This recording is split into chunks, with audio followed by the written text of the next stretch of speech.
Let's have a chat for a minute here. So, it's hard to be a man, right? It is. Especially today, because you get told so many different things. And most of them are lies. You know, as a man, I get told that I'm worthless. Or that the only thing that I am worth is work. That's it. What can I do for others? And I buy into that. I'm not going to lie to you and say that I don't. I buy into that wholeheartedly. My worth is what I can do for others. And it's not until being able to say that out loud that you realize how ridiculous that is.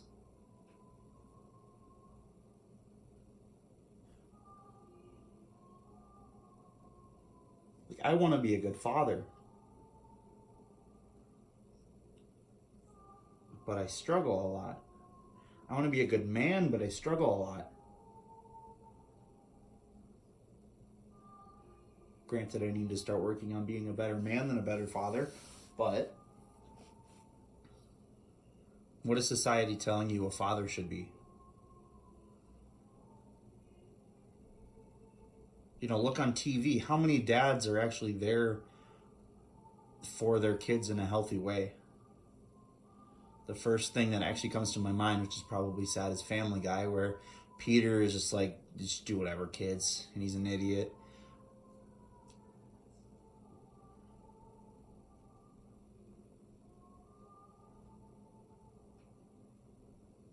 Fresh Prince of Bel-Air, the dad's just awful. Uncle Phil, like, he's a goofus sometimes. But, like, that's what a man should be. Somebody who sticks up for his family. Somebody who's not afraid to stand up to hard things. Somebody who's not afraid to stand up for what they know is true.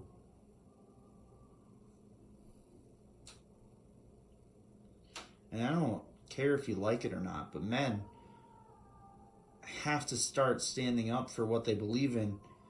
And the thing that comes to my mind every time is abortion. There's nothing that breaks my heart more than abortion. Because, like, those are children, right?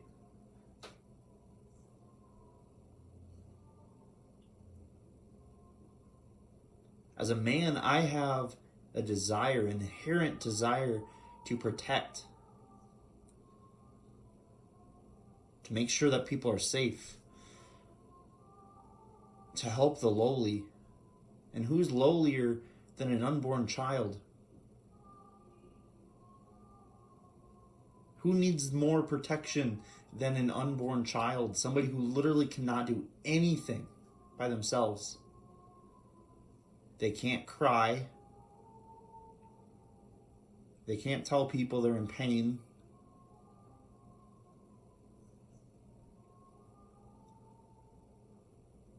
They just have to go with the flow.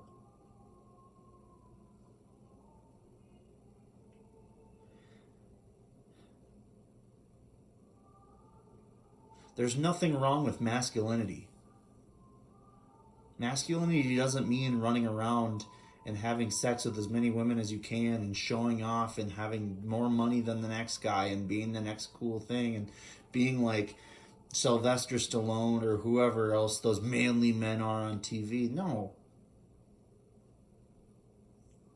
Being a man means sticking up for what's right.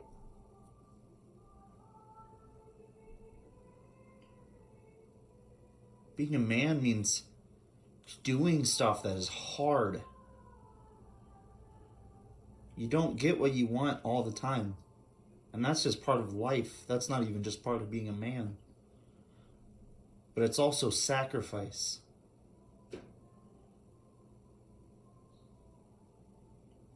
I'm not married, and I know I'm not the best one to speak about this, but marriage is never 50-50. That's not how a marriage works. You're either giving everything or you're not. You're either loving your spouse fully or you're not. That's it. Those are the two options. You're either committing to something or you are not. If you're half-heartedly trying something, you're not trying.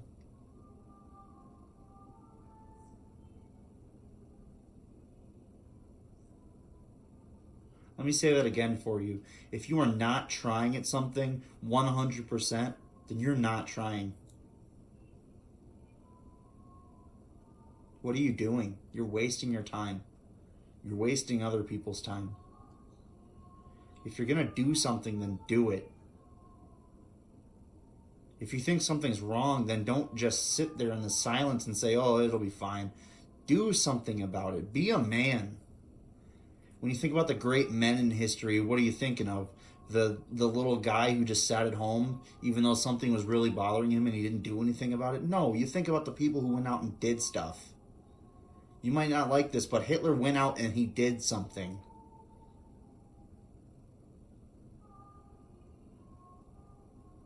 Jesus, he didn't just sit around and wait for everybody to come to him. He went out and did stuff.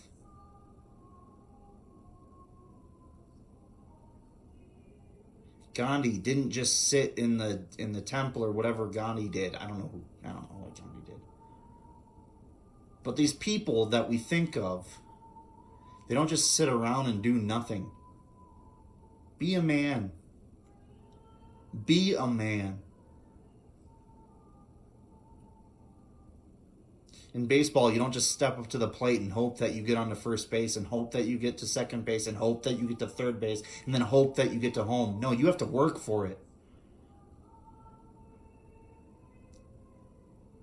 Yeah, you might stumble onto first base. You might stumble all the way around to home.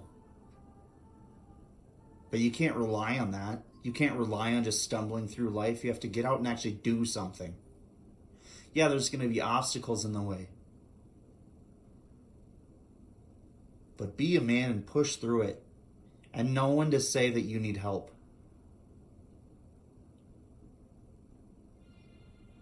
You are not alone. You are not supposed to do everything by yourself. We live in a community. We live in a community of people who all care about you.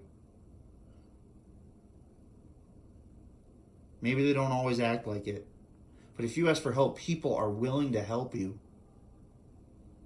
Don't be so prideful that you think that you have to stand on an island by yourself.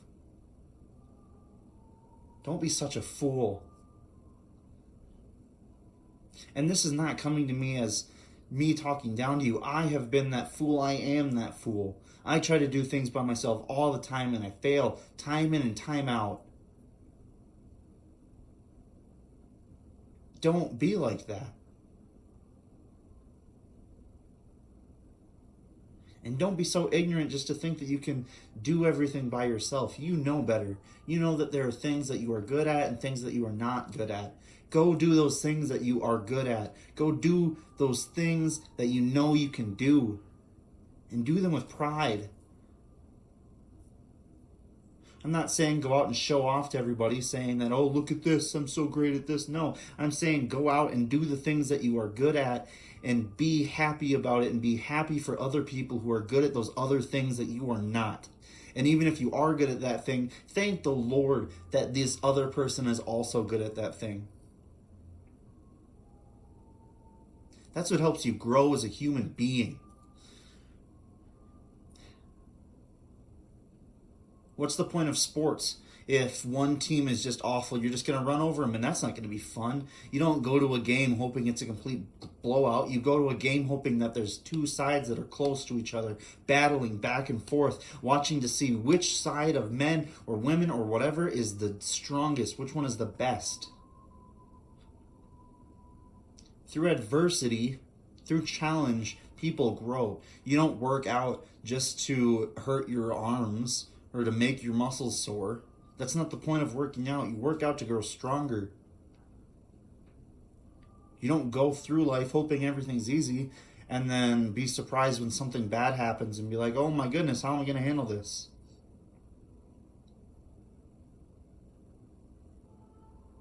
It breaks my heart, but some of the kids that I'm with, that I deal with, they are broken family. They have broken families. They are broken hearted. These kids are just sad, and you can tell it, and they don't have that relationship with some of their families, or these bad things have happened to their families. And those are the kids who are going to be tough as nails.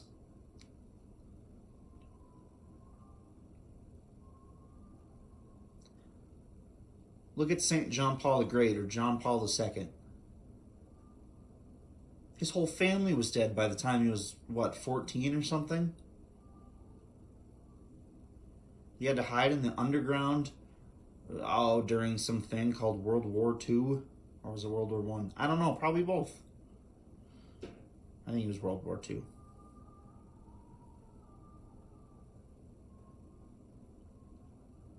And when I think of greatness, I think of John Paul II. And he wasn't just some staunch, like, oh, I'm a man, kind of a guy. No, he was soft and he was caring. If he wanted to do something, he did it. One of my favorite pictures of all time is him just on a mountain skiing. And he's like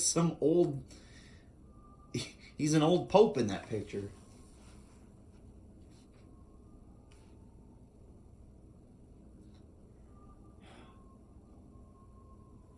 My brothers, I'm not saying this just to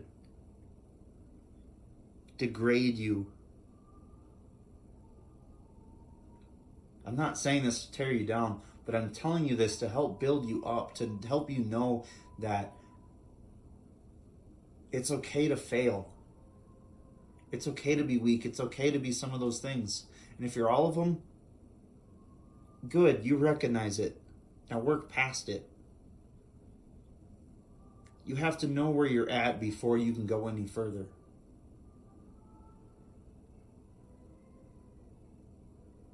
You have to know what you want to work on in order to work on that thing.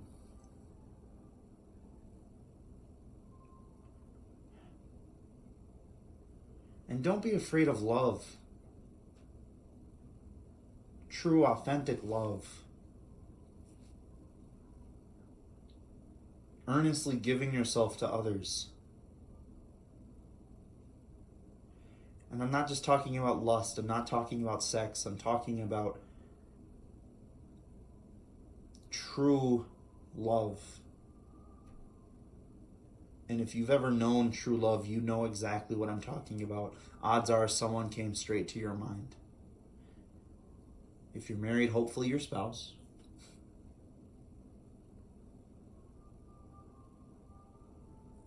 But don't be afraid of love either.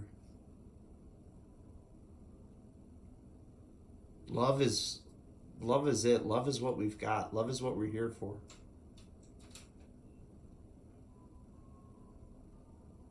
Don't be afraid of love just because you're a man. Don't be afraid of your emotions just because you're a man. Embrace your emotions. Thank God for those emotions. Your emotions are there to make you a human being. Don't be afraid of them. If you're sad, say it.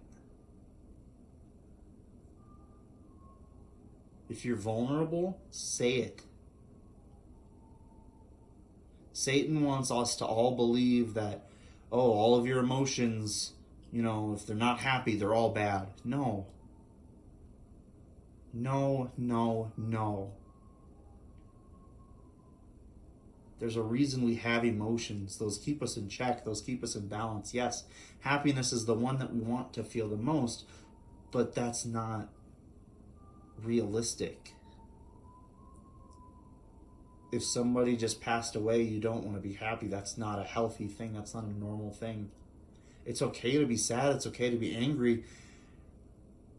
Just don't let your emotions take over your entire life. Don't let your life be run by your emotions.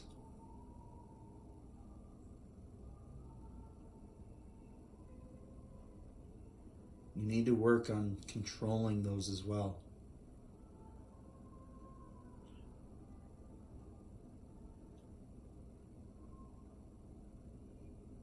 Remember, my brothers, it is okay to love. To not love would to not be normal. And I want you to be normal. I want you to be healthy. And I do want you to be happy. But just allow yourself to be open. Allow God to work himself. Work his will through you. Be a tool in a good way. Be a tool for the Lord, for his will, for what he wants you to do.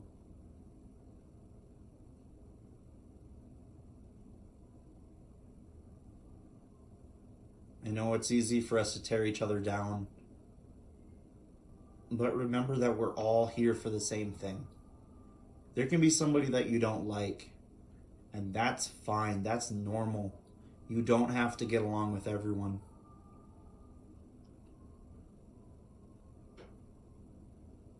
But just because you don't like someone, don't tear them down.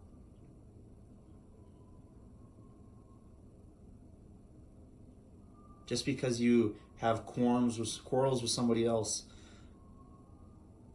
don't tear that person down for the sake of those arguments or whatever. No.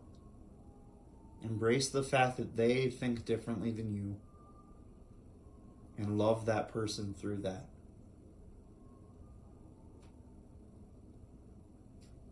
Other people probably don't like you, and that's fine. You're not asked to be loved by everyone. And you're not asked to love everyone in that same way that you love your spouse or whoever. But you do love everyone as if they are your brothers and sisters.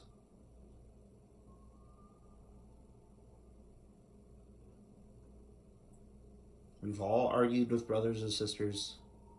Even if you don't have any, we've argued with somebody. And you don't hate them afterwards. No.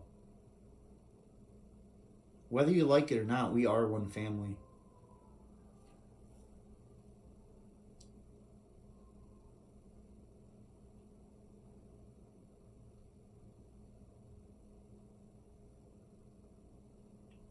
And my brothers, one final thing is be patient with yourself. You're not perfect. I'm not perfect. Nobody on earth is perfect. The last perfect person died about 2,000 years ago. And you are not him.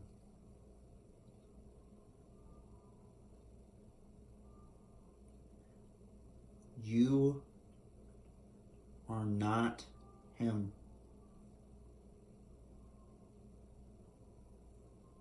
And you are not your brother. You are not some other guy. You are yourself. Be yourself. Don't try to be someone else. It's easy to look at those people on TV and say, oh, I'm going to start acting like that. If that's what you're actually supposed to do,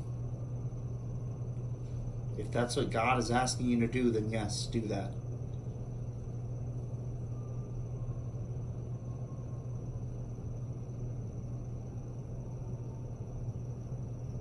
But don't just try to be somebody else because you think they're cool. I feel like this is more of a middle school thing, but someone probably needs to hear it.